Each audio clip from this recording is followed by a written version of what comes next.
U.S. President Donald Trump delivered the longest ever State of the Union speech as he defended his administration's increasingly unpopular policies.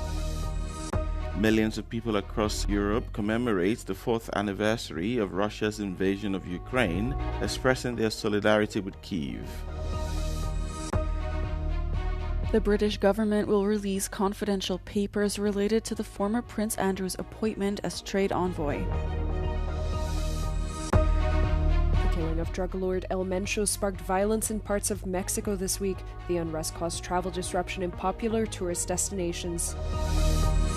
U.S. President Donald Trump delivered the longest ever State of the Union speech on Tuesday as he defended his administration's increasingly unpopular policies. Underwater in opinion polls, Trump fears his Republican Party will lose control over Congress in the November midterm elections. He championed his immigration crackdowns and his push to preserve widespread tariffs that the Supreme Court just struck down. Very unfortunate ruling. But the good news is that almost all countries and corporations want to keep the deal that they already made, right, Scott? Knowing that the legal power that I, as president, have to make a new deal could be far worse for them, and therefore they will continue to work along the same successful path that we had negotiated before the Supreme Court's unfortunate involvement. Trump also attacked his political opponents in the Democratic Party, who sometimes heckled him during the speech. Speaking on foreign policy, he praised the raid that ousted President Maduro in Venezuela and recounted U.S. airstrikes on Iran's nuclear capabilities and ongoing talks. My preference is to solve this problem through diplomacy. But one thing is certain, I will never allow the world's #1 sponsor of terror, which they are by far, to have a nuclear weapon. Can't let that happen. Trump tried at points to appeal to bipartisan patriotic sentiments, introducing a series of surprise guests that included U.S. military heroes, a former political prisoner released in Venezuela, and the Olympic gold medal-winning U.S. men's hockey team. Millions across countries in Europe on Tuesday commemorated the 4th anniversary of Russia's invasion of Ukraine. In Paris, the Eiffel Tower was illuminated in blue and yellow, the colors of the Ukrainian flag. Thousands, including the mayor of Paris and Ukraine's ambassador, participated at the commemoration. 4 ans de douleur, mais aussi 4 ans de combat, de résilience et de courage du peuple ukrainien. Une chose est sûre, le monde connaîtra les Ukrainiens comme des combattants et des vainqueurs. In Poland, protesters expressed solidarity with Ukraine in the Polish capital, Warsaw. At Warsaw's Castle Square, many waved Ukrainian flags, holding up signs, some of which read, "Fight for freedom" and "Putin always lies, support Ukraine." In Serbia, anti-war activists gathered in Belgrade on Tuesday to mark the 4 years since the start of Russia's war against Ukraine. While in London, thousands of people gathered in Trafalgar Square for a rally in support of Ukraine. Russia's war against Ukraine is Europe's bloodiest conflict since World War II. Moscow had hoped to take Kyiv in days when it launched its invasion on 24 February 2022. 4 years later, with hundreds of thousands dead, millions forced to flee their homes, and much of eastern Ukraine destroyed, Moscow has not achieved all it wanted in the conflict.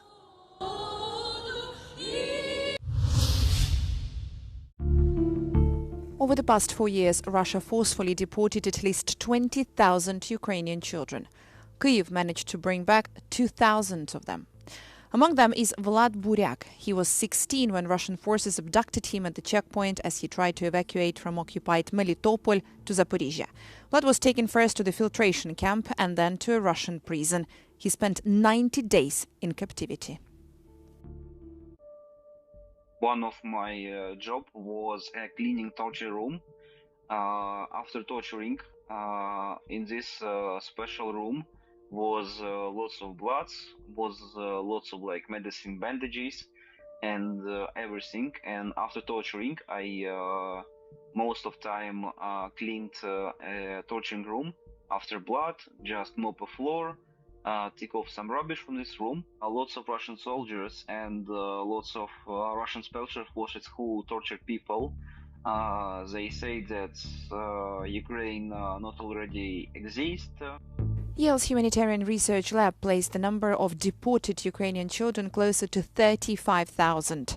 Moscow claimed that the number could be as high as 700,000. The actions of the Russian Federation towards Ukrainian children are not isolated incidents or humanitarian decisions gone wrong.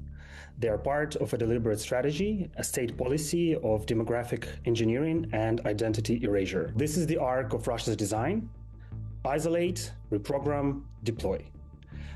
If we speak about the scale, the true numbers are only known to Russia. According to Ukrainian officials, over 1.5 million Ukrainian children currently remain under Russian occupation. The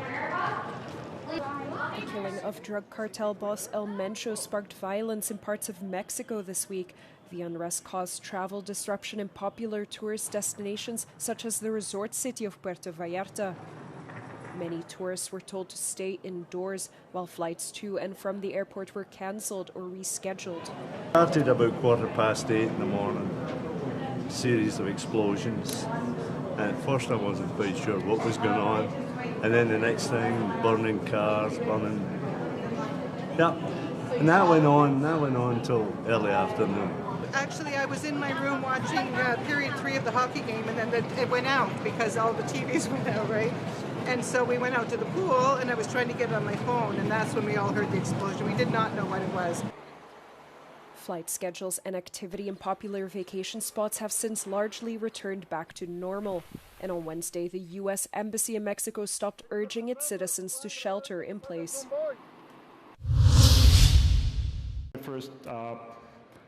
Telegram founder Pavel Durov is being investigated as part of a criminal case on suspicion of aiding terrorist activities, according to 2 Russian outlets who did not cite a source.